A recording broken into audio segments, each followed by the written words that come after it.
Hello dear student. Today we will learn chapter number 3 from subject Science and Technology Standard 9. The name of the chapter is Current Electricity. In this chapter we will learn potential and potential difference, conductors and insulators. Insulator means bad conductors, electric resistance and Ohm's law. It is very important. Connection of resistors and effective resistors. Today we will learn potential and potential difference of a set.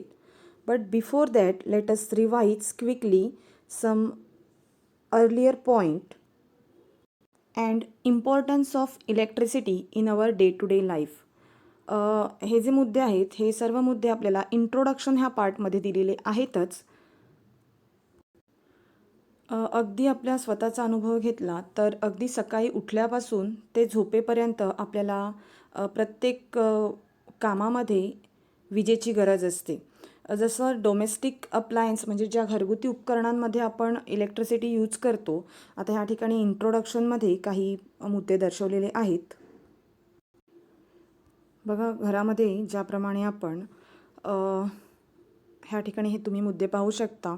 Fridge, electric oven, mixer, fan, washing machine, ह्या अशा बऱ्याचशा गोष्टी आपण आपल्या day to day लाईफमध्ये without electricity आपण use करू शकत नाही. तर त्याच ज्याप्रमाणे आपण डोमेस्टिक अप्लायन्स यूज करतो आहे त्याचप्रमाणे काही इंडस्ट्रीयल यूज देखील आहेत. जर पॉवर सप्लाय फेल होत असेल, फॉर एक्झाम्पल इकडे काही इन्स्टिट्यूट्स दिले आहेत, hospitals, bank, offices, private institutes, ह्या ठिकाणीसुद्धा जो पॉवर फेलियर आहे तो अवॉइड करण्यासाठी काही जनरेटर्स यूज केले जातात. ह्याचाच अर्थ असा की without electricity, without power, electric power आपण ज्या डे टू डे लाईफचे ज्या गोष्टी आहेत, जी महत्त्वाची जी कामं आहेत ही कामं आपण करू शकत नाहीत. त्याचप्रमाणे नैसर्गिकरित्या देखील वीज तयार केली जाते, तयार होते. जसं आत्ता आपण जी काही उदाहरणे पाहिली, ह्या उदाहरणामध्ये आपण पाहिले की डोमेस्टिक अप्लायन्स आहेत किंवा जे इंडस्ट्रीयल अप्लायन्सेस आहेत त्या ठिकाणी विजेचा जो वापर होतो हा वापर मॅनमेड, मानवनिर्मित विजेपासून होतो. जसं मानवाकडून वीज तयार केली जाते त्याचप्रमाणे निसर्गामध्ये देखील आपोआप नैसर्गिकरित्या वीज तयार होते. फॉर एक्झाम्पल आपण लाईटनिंग म्हणजे आकाशामध्ये ढगांपासून जी वीज तयार होते ही पाहिलेली आहे. तर ही नैसर्गिक वीज आहे. ह्याचा प्रवाह तुम्हाला माहीत आहे की आभाळाकडून, आकाशाकडून जमिनीकडे असतो. बघा, ह्याचा वापर आपल्याला पुढे होणार आहे. पोटेन्शियल डिफरन्स हा महत्त्वाचा मुद्दा अभ्यासताना. जसं आकाशामध्ये ज्याप्रमाणे वीज तयार होते त्याचप्रमाणे काही फिश किंवा काही ॲनिमल्स असे आहेत जे आपल्या रक्षणासाठी देखील विजेची निर्मिती करतात. फॉर एक्झाम्पल इथे ह्या ठिकाणी दिलेले आहेत एक्झाम्पल्स म्हणून काही फिशेस आहेत. तर जे स्वतःला बचाव करण्यासाठी इलेक्ट्रिसिटीची निर्मिती करतात. आता आपण what is mean by current हा महत्त्वाचा प्रश्न अभ्यासण्यासाठी किंवा ह्याचं उत्तर मिळण्यासाठी पोटेन्शियल म्हणजे काय हे पाहतोय. बघा, ह्या ठिकाणी एक पहिलीच आकृती तुम्हाला दिलेली आहे. ह्या आकृतीमध्ये 2 बॉटल्स आहेत. समजा पहिली बॉटल आपण पहिला क्रमांक घेऊया आणि ही दुसरी बॉटल आहे. दोन्ही बॉटल एकमेकांना जोडलेले आहेत एका क्लॅम्पनी. एक चिमटा आहे ज्या क्लॅम्पमुळे जो फ्लो आहे पाण्याचा हा त्या ठिकाणी थांबवलेला आहे. तर दोघांचा आपण पोटेन्शियल व्हॅल्यू बघूया. बघा, जी दुसरी बॉटल आहे ही दुसरी बॉटल ग्राउंडवर आहे, जमिनीवर आहे. तर ह्याची जर तुम्ही पोटेन्शियल एनर्जी काढली तर आपल्याला माहिती आहे पोटेन्शियल एनर्जीचा फॉर्म्युला mgh असा आहे. तर ही किंमत आपण मागच्याच पाठामध्ये अभ्यासली. तर दुसऱ्या बॉटलला जी हाईट आहे ही हाईट 0 आहे. मग जर शून्याने कोणत्याही किमतीला गुणलं तर त्याचं उत्तर देखील काय येणार आहे?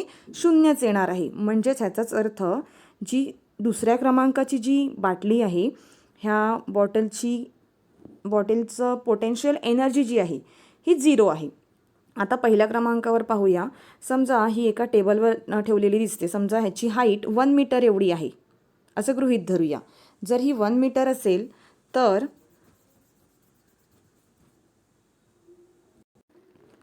आपण ह्या फॉर्म्युलामध्ये पुन्हा ही किंमत टाकूया.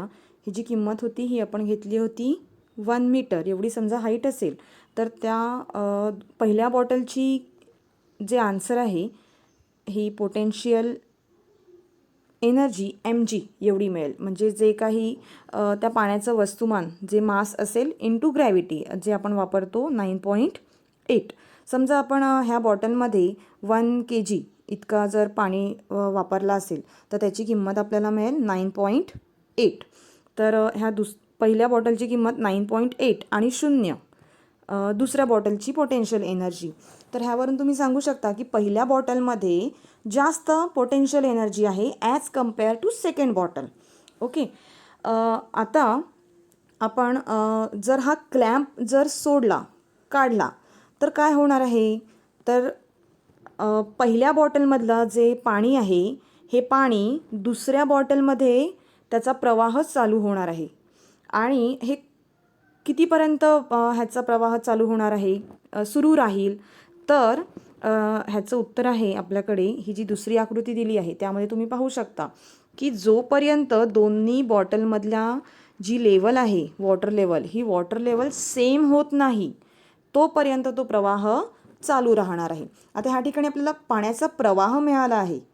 पाण्याचा प्रवाह हा हायर एनर्जीपासनं लोअर एनर्जीकडे गेला. म्हणजेच हायर पोटेन्शियलपासून लोअर पोटेन्शियलकडे गेला आहे.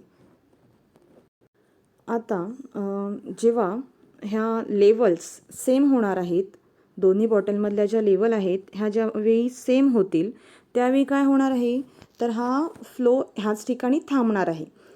तर हा फ्लो आपल्याला कंटिन्यू करण्यासाठी काय करावं लागेल बरं. तर ही जी दुसरी बॉटल आहे ह्या दुसऱ्या बॉटलमधलं जे एक्स्ट्रा पाणी आहे हे एक्स्ट्रा पाणी आपल्याला काय करावं लागणार आहे काढावं लागणार आहे. And with the help of motor otherwise by manually हे आपल्याला काय करावं लागणार आहे फर्स्ट बॉटलमध्ये पोअर करावं लागणार आहे. So that the potential value of first bottle will be always be greater than that of the second bottle. And due to this we will get the continuous flow of water. म्हणजेच जर हा आपल्याला continuous flow ठेवायचा असेल तर आपल्याला ह्या दोनही लेवल कधीही सेम करून चालणार नाही. दोघांपैकी कोणातरी एका बॉटलची लेवल ही कमी किंवा जास्त असावीच लागेल. म्हणजेच ज्यावेळी पोटेन्शियल डिफरन्स वेगळा असेल भिन्न असतील त्यावेळीच करंट फ्लो होऊ शकतं. हे लक्षात ठेवायचं आहे. आता ह्या ठिकाणी आपल्याला एक डेफिनेशन दिली आहे जस्ट लाईक वॉटर. आता जी ॲक्टिव्हिटी आपण पाहिली त्याचप्रमाणे बघा आपली ही डेफिनेशन चालू होतं आहे. The flow of electric charge between 2 points depend on a kind of electric level at those point. This level is called electric potential. He definition समजण्यासाठी आपण एक कंडक्टर घेऊया. कंडक्टर म्हणजे कोणताही एक मेटल. सपोज मी एक कॉपर मेटल वायर घेते. तर ह्या ठिकाणी आपल्याला 2 एंड्स मिळत आहेत. Suppose A and B are 2 ends of this copper wire. तर ह्या दोन्ही एंड्सचा जो पोटेन्शियल आहे हा पोटेन्शियल बघा ह्याच्यामध्ये काय सांगितलं आहे this flow depends on the kind of electric level at those point. म्हणजेच जी लेवल ए आहे किंवा जो पॉईंट ए आहे इकडचा जो इलेक्ट्रिक पोटेन्शियल लेवल आहे ही सपोज 5 आहे आणि electric level at point B is suppose 2. तर ह्या दोघांमध्ये तुम्ही डिफरन्स फाइंड आउट करू शकता. बघा ह्याच्यामध्ये तुम्ही सांगू शकता की potential at point A is greater than point B. मग हा डिफरन्स असल्यामुळे जे चार्जेस आहेत हे चार्जेस काय होणार आहेत त्याचा फ्लो स्टार्ट होणार आहे. तर त्या लेवलला this level is called electric potential. पहा ह्या ठिकाणी आपल्याला चार्जेसचा फ्लो मिळणार आहे. पण कोणते चार्जेस? तर ते असणार आहेत पॉझिटिव्ह चार्जेस. आता हे पॉझिटिव्ह चार्जेस तुम्ही म्हणाल की न्यूक्लियसच्या इंटरनल साईडला असतात, मग ते कसे फ्लो होतील? तर त्याचा आन्सर आहे, न्यूक्लियसमध्ये असलेले जे इलेक्ट्रिक चार्जेस आहेत हे कधीही फ्लो होत नाहीत. तर हे पॉझिटिव्ह इलेक्ट्रिक चार्जेस ह्या ठिकाणी क्रिएट होतात.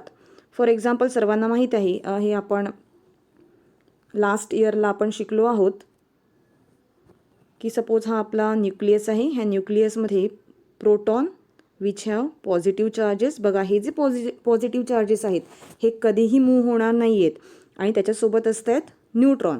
आता जे इलेक्ट्रॉन्स आहेत which conducts negative charges. Suppose मी हा एक 1 इलेक्ट्रॉन घेते.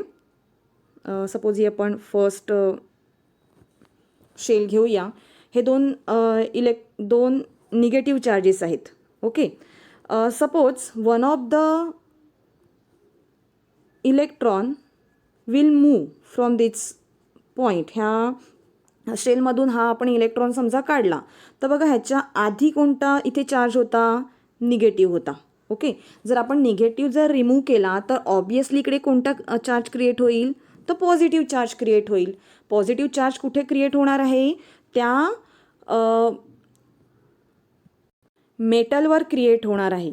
म्हणजेच ह्या जागेवर. म्हणजेच काय? तर जो कोणता मेटल त्या ठिकाणी यूज केला आहे, समजा मी इथे कॉपर मेटल यूज केला आहे, ह्या कॉपरमधला मी एक इलेक्ट्रॉन जर मी रिमूव्ह केला तर त्या ठिकाणी एक प्रोटॉनची व्हॅल्यू वाढते. बघा मगाशी ह्या ठिकाणी आपल्याकडे 2 इलेक्ट्रॉन तसे 2 प्रोटॉन होते.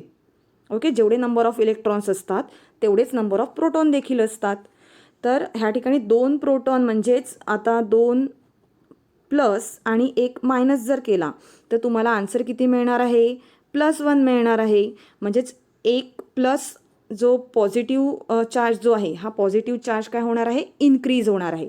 तर हा positive charge flow of positive चार्जचा अर्थ तुम्हाला आता समजलेला असेल की जेव्हा एक इलेक्ट्रॉन त्या जागेवरून दुसऱ्या जागेवर जातो त्यावेळी तिकडे पॉझिटिव्ह चार्ज क्रिएट होतो. म्हणजेच हा आपल्याला ह्या ठिकाणी मिळालेला आहे positive charge flow from point of higher potential. बघा मगाशी ह्या कॉपर वायरमध्ये मी higher potential was at B हे शो केलं होतं. तर ह्या हायर पोटेन्शियलपासनं ह्या लोअर पोटेन्शियलकडे कोणाचा फ्लो होणार आहे? तर पॉझिटिव्ह चार्जचा फ्लो होणार आहे. ओके. पॉझिटिव्ह चार्ज म्हणजेच इनडायरेक्टली नंबर ऑफ होल्स. म्हणजे जर इकडचा हा शेलमधला हा इलेक्ट्रॉन जर रिमूव्ह झाला तर त्या ठिकाणी काय क्रिएट होणार आहे? एक पोकळी, एक रिकामी जागा तयार होणार आहे. त्यालाच आपण होल्स म्हणतो. Okay. So whole contains positive charge. आता आपल्याला माहिती आहे की इलेक्ट्रिसिटी कशी तयार होते? तर फ्लो ऑफ इलेक्ट्रॉन्समुळे तयार होते. बघा हे ह्या ठिकाणी जे आपलं दुसरं वाक्य आहे त्याच्यामध्ये दाखवलं आहे, we have seen earlier that the electricity flow due to conduction of negatively charge electrons. म्हणजेच जर इलेक्ट्रॉन्सचा फ्लो किंवा प्रवाह तयार झाला तर त्या ठिकाणी काय तयार होणार आहे? इलेक्ट्रिसिटी जनरेट होणार आहे. ही डायग्राम किंवा ह्याचं वर्किंग आपण पुढे पाहणारच आहोत. समजा हे इलेक्ट्रॉन्स आहेत, तर हे इलेक्ट्रॉन्स जर आपले ह्या ठिकाणून मूव्ह झाले, समजा ह्या ठिकाणी हा इलेक्ट्रॉन आहे, हा इलेक्ट्रॉन जर मूव्ह झाला तर त्या ठिकाणी काय क्रिएट होणार आहे? होल क्रिएट होणार आहे. असे नंबर ऑफ होल्स ह्या ठिकाणी क्रिएट होतील आणि ह्याचा फ्लो कुठून असेल? तर हायर पोटेन्शियलपासनं तो लोअर पोटेन्शियलकडे असणार आहे. ह्याचाच अर्थ फ्लो ऑफ करंट जो असणार आहे हा हायर पोटेन्शियल मी पॉझिटिव्हने दाखवते आणि लोअर पोटेन्शियल आपलं निगेटिव्हने दाखवते. तर फ्लो ऑफ इलेक्ट्रॉन्स जो असणार आहे हा flow of electron from negative to positive direction असणार आहे. बघा हे आपल्याला नेक्स्ट ह्या ठिकाणी दाखवलेलं आहे. The electron flow from point of lower potential. आता लोअर पोटेन्शियल म्हणजे आपला negative terminal. Okay. To the point of higher potential म्हणजेच आपला पॉझिटिव्ह टर्मिनल. बघा लास्ट इयर आपण एक ड्राय सेल अभ्यासला आहे. ह्या ड्राय सेलमध्ये किंवा तुम्ही types of cell last year अभ्यासलेले आहेत. ह्या ठिकाणी मी एक एक्झाम्पल म्हणून ड्राय सेल घेते. तर हा जो एक मेटल कॅप असते, हा मेटल कॅपच्या बाजूला एक पॉझिटिव्ह साईन असतं आणि हे जे झिंक मटेरियल असतं खाली त्या ठिकाणी निगेटिव्ह साईन असतं. तर ह्याचं मिनिंग काय, तर पॉझिटिव्ह म्हणजे आपला हायर पोटेन्शियल आणि निगेटिव्ह म्हणजेच लोअर पोटेन्शियल. तर ह्या सेलमध्ये इलेक्ट्रिक करंट कसं फ्लो होतो, तर ह्या निगेटिव्ह डायरेक्शनपासनं तो कुठे जाणार आहे, हायर पोटेन्शियलकडे जाणार आहे. म्हणजे flow of electrons always starts from negative, that is from lower potential to higher potential. ह्याचाच वापर करून आता आपण पाहूया की ज्यावेळी आकाशामध्ये विजा चमकतात तेव्हा नक्की फ्लो आकाशाकडून जमिनीकडे असतो किंवा जमिनीकडून आकाशाकडे असतो. तर ह्याचा आन्सर बघा, ज्यावेळी आकाशामध्ये हे जे क्लाउड्स आहेत, हे क्लाउड्स लाईटनिंग क्रिएट करतात. म्हणजे ह्या ठिकाणी चार्जेस क्रिएट होतात. हे चार्जेस कोणते असतात, तर ते चार्जेस असतात निगेटिव्ह. ओके. आणि जो ग्राउंड लेवल जी आहे, ग्राउंड लेवल, ही ग्राउंड लेवल आपली पॉझिटिव्ह टर्मिनल म्हणून ह्याचं कंडक्शन असतं. तर जेव्हा हे चार्जेस असतात, हे चार्जेस काय होतात, जमिनीकडे येतात. बघा, आत्ताच मी वर्किंग ऑफ ड्राय सेल थोडंसं एक्सप्लेन केलं. त्याच्यामध्ये तुम्ही पाहिलं की फ्लो ऑफ करंट कुठून असणार आहे, तर तो असणार आहे तुमचा निगेटिव्ह टू पॉझिटिव्हकडे असणार आहे. म्हणजेच विजेचं जी डायरेक्शन आहे, जो फ्लो आहे, हा आकाशाकडून नेहमी कुठे असणार आहे, जमिनीकडे असणार आहे. म्हणजे लोअर टू पॉझिटिव्ह. तर हे सर्व माहिती आपल्याला ह्या एक्झाम्पलमध्ये दाखवलेली आहे. बघा, ह्या ठिकाणी एक सेंटेन्स दिला आहे, electrons from the point of lower potential to a point of higher potential, अ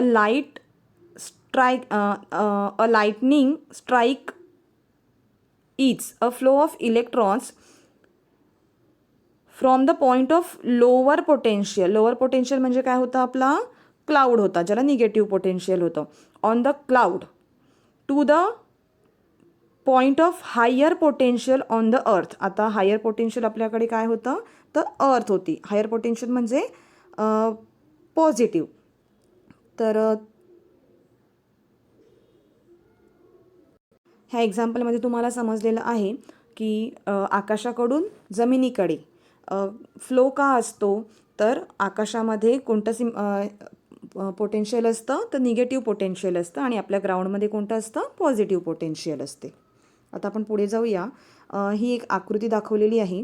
तर ह्या डायग्राममध्ये पॉझिटिव्ह म्हणजे आपला हा कोणता असणार आहे, हायर इलेक्ट्रिक पोटेन्शियल असणार आहे आणि हा आपला लोअर पोटेन्शियल असणार आहे. तर पॉझिटिव्ह चार्जेस कोणत्या दिशेकडून कोणत्या दिशेकडे जातील, तर पॉझिटिव्हकडून निगेटिव्हकडे जाणार आहेत. Positive charges, flow of positive charges always flow from point A, that is terminal A, to terminal B. पण इलेक्ट्रिक फ्लो कसा होणार आहे, तर इलेक्ट्रिक फ्लो म्हणजे करंट फ्लो होणार आहे आपला फ्रॉम निगेटिव्ह टू पॉझिटिव्ह.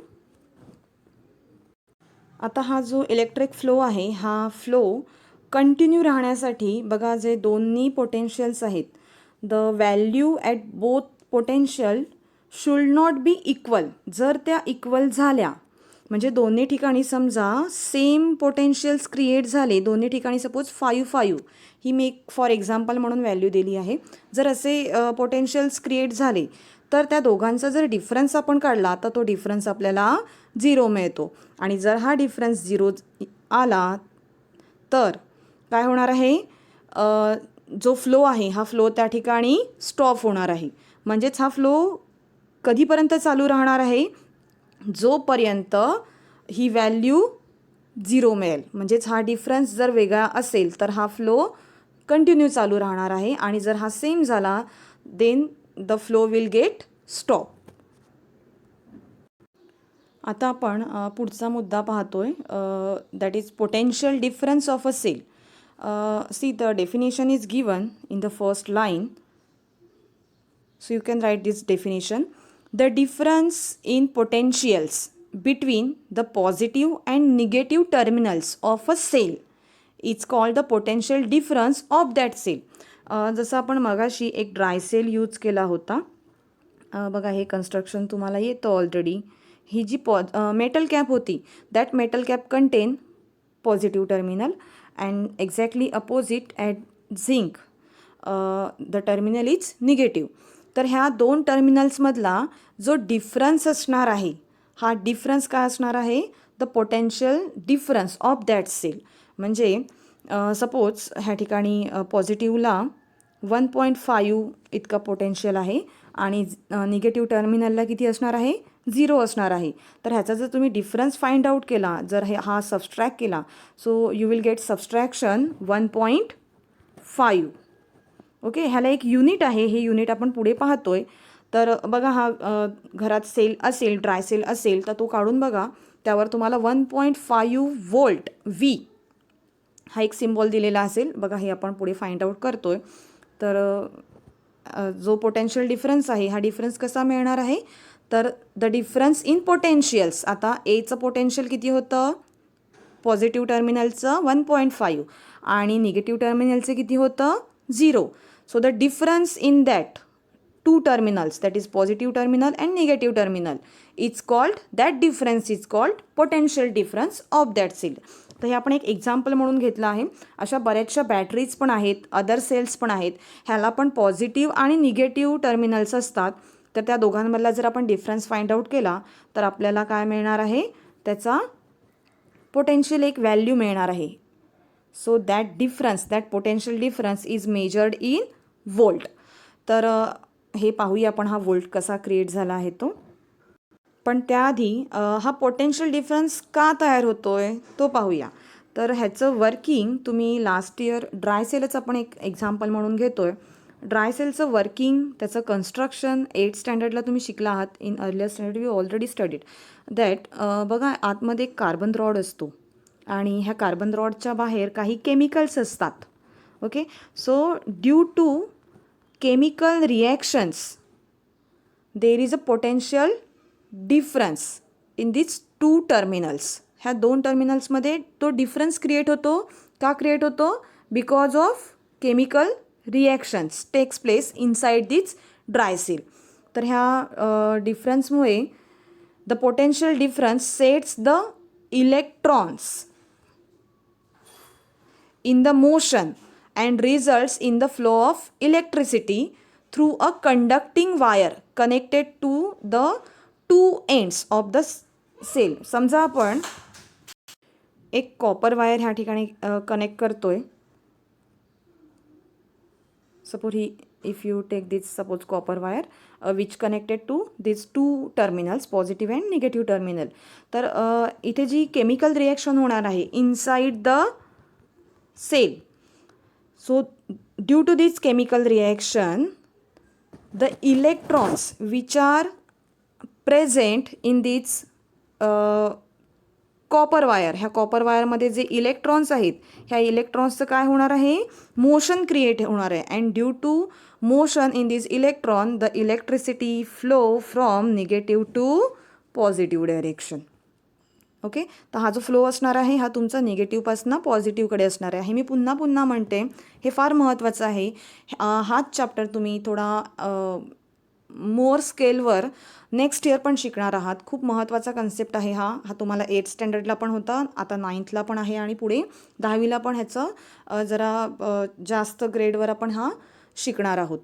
तर ही जी डायरेक्शन आहे ही निगेटिव्हपासून पॉझिटिव्हकडे असणार आहे, हे लक्षात ठेवायचे. आणि हे फ्लो ऑफ इलेक्ट्रॉन्स का होणार आहे? Why there is a flow in electrons? Due to there is a chemical reactions takes place which provide force. आता बघा ह्या ठिकाणी वर्क डन होते. वर्क डन होते म्हणजे काय? तर हा सपोज जो इलेक्ट्रॉन ह्या ठिकाणी आहे तो काय करतोय? स्वतःची जागा बदलतोय अँड जागा बदलून काय करणार आहे? तो कोणत्या तरी वेगळ्या जागेवर जाणार आहे. म्हणजे इथे डिस्प्लेसमेंट होते. If displacement takes place you know that work is done. So according to physics work done is equal to force into displacement. बघा हा फॉर्म्युला आपण ऑलरेडी शिकलो आहोत. तर ह्या ठिकाणी डिस्प्लेसमेंट होते. डिस्प्लेसमेंट का होते? Because there is a force exerted by this cell. हा सेल जो आहे हा सेल काय करतोय, फक्त फोर्स अप्लाय करण्याचं काम करतोय आणि त्यामुळे तिथे काय तयार होतोय, वर्क डन होतोय, तिकडे कार्य घडते. ओके,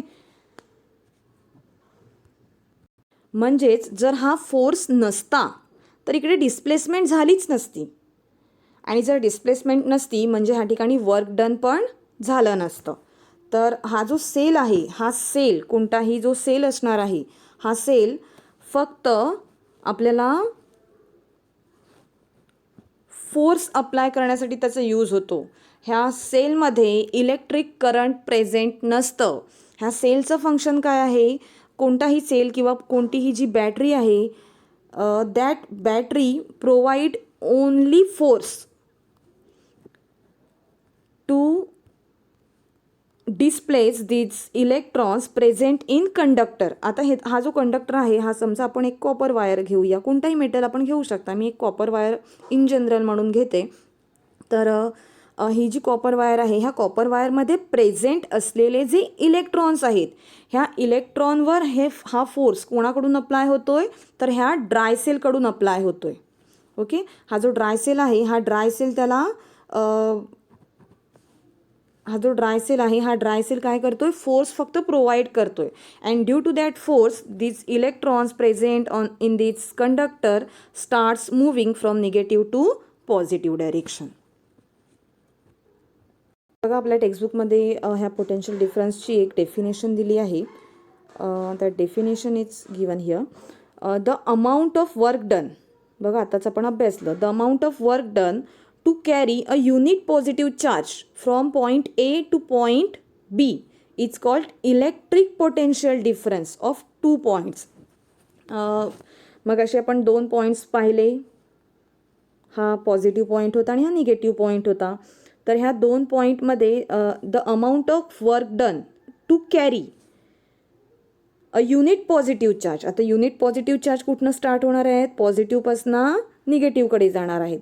तर हे जे वर्क होणार आहे, हे वर्क होण्यासाठी जेवढं अमाऊंट ऑफ वर्क इथे रिक्वायर्ड आहे, okay, from point A to point B is called electric potential difference. तर हा एक पुढे नेक्स्ट एक डेफिनेशन दिली आहे, potential difference between 2 points, that is the work done divided by total charge transfer. म्हणजे work done per total charges. आता ह्या ठिकाणी कोणते चार्जेस होते, पॉझिटिव्ह चार्जेस, जे निगेटिव्ह चार्जेस जे ट्रान्सफर झाले आहेत from negative to positive direction. तर हे चार्जेस आपण this charges is measured in coulomb, क्यूने हे करतोय आपण, मोजतोय. बघा, ह्याचं हे युनिट दिलं आहे, the S I unit is given. The SI unit of potential difference is volt and it is denoted by capital V.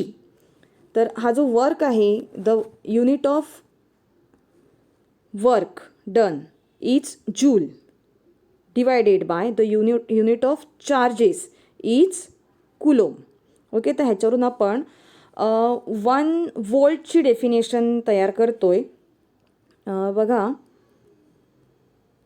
समजा एका कंडक्टरमध्ये, मी हा एक कंडक्टर घेते, सपोज एक रॉड आहे, मेटल रॉड आहे.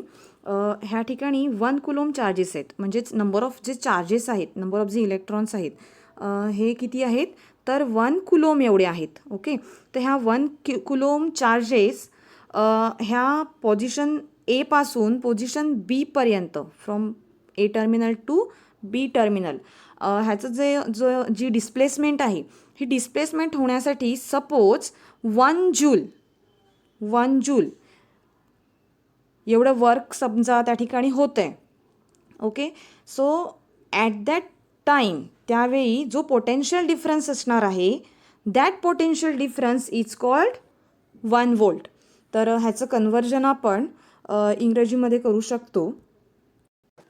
ते समजा असे तयार करता येईल, suppose 1 joule work is required to transfer 1 coulomb charges from terminal A to terminal B. At that time the potential difference between point A and B is 1 volt. आता आपण ही जी खाली एक डायग्राम दिली आहे ही पाहूया, अभ्यासूया. बघा या ठिकाणी ह्या डायग्राममध्ये फर्स्ट डायग्राममध्ये एक सिंगल इलेमेंट दाखवलं आहे, nucleus, single atom and electrons. हे जे इलेक्ट्रॉन्स दिसतात हे सपोज एक्सटर्नल ऑर्बिटमध्ये आहेत, म्हणजे सर्वात बाहेरच्या ऑर्बिटमध्ये आहेत. समजा ही हा तुमचा सपोज हा न्यूक्लियस झाला. ओके, ही तुमची फर्स्ट शेल झाली आणि ही सपोज सेकंड शेल झाली. ओके, तर जे इंटरनल जी शेल आहे, फर्स्ट शेल, ही आपली टाईटली बाउंडेड असणार आहेत आणि जे electrons which are present at outermost shell are weakly attach.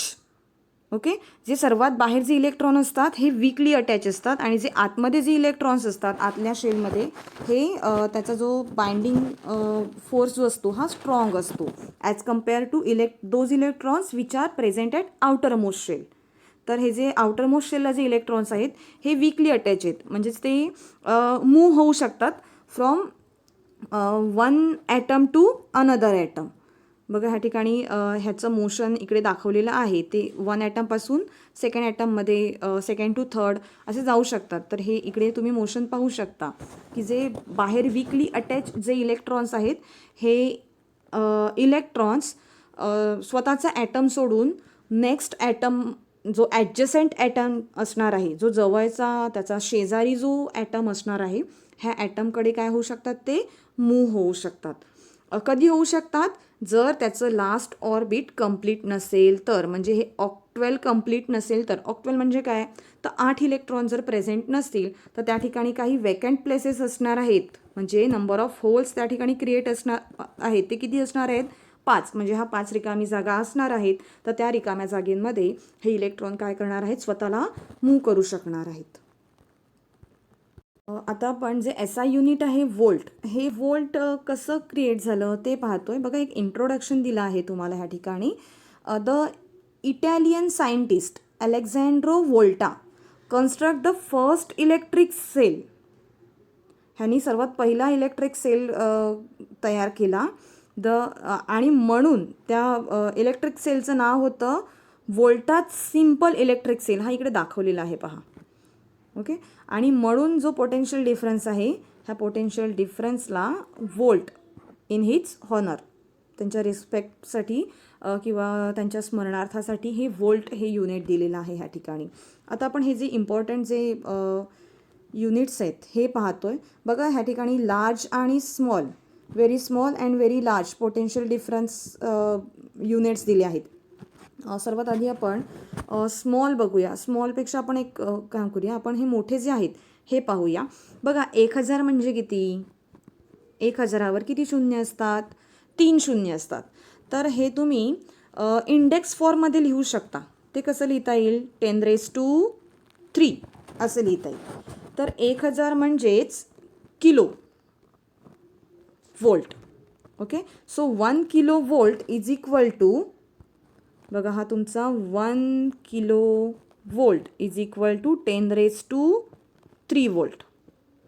Okay, म्हणजे 1000 व्होल्ट जेव्हा असणार आहेत, 1000 व्होल्ट जेव्हा होतील तेव्हा ह्या 1000 व्होल्टचं कन्वर्जन तुम्ही करू शकता 1 किलो व्होल्टमध्ये. ओके, तर हे आपण इथे दिलेलं आहे बघा. 1 किलो व्होल्ट म्हणजेच किती, तर 10⁻³ kilo volt. 3 volt, 1 kilo volt means 10⁻³ volt. Next घेऊया मेगा व्होल्ट. मेगा म्हणजे तिनाची दुप्पट करायची. तिनाची दुप्पट किती मिळते, 6 मिळते. म्हणजेच एकावर जर तुम्ही 6 शून्य घेतले, ओके, तर ह्या 6 शून्याचं रूपांतर तुम्ही 10⁻6 असं करू शकता. म्हणजेच ह्याचंच 10⁻6 म्हणजेच किती, मेगा व्होल्ट.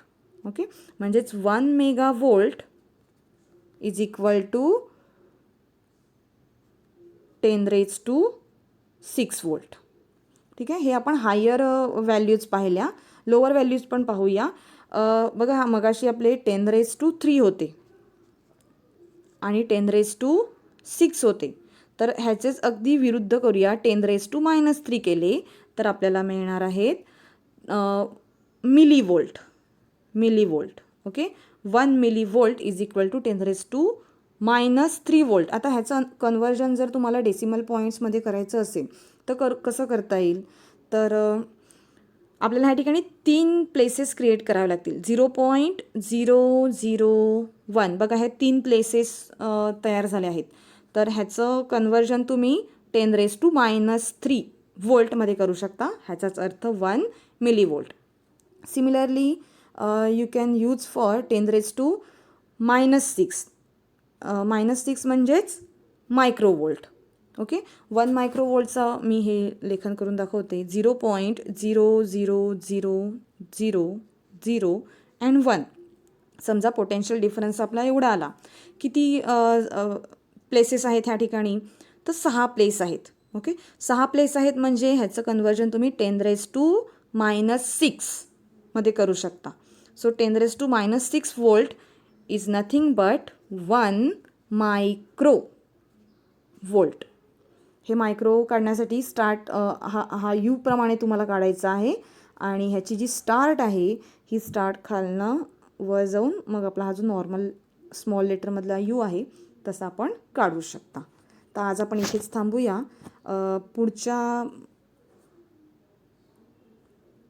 व्हिडिओमध्ये आपण फ्री इलेक्ट्रॉन्स आणि current flow through a wire आणि इलेक्ट्रिक करंट काय आहे हे अभ्यासूया.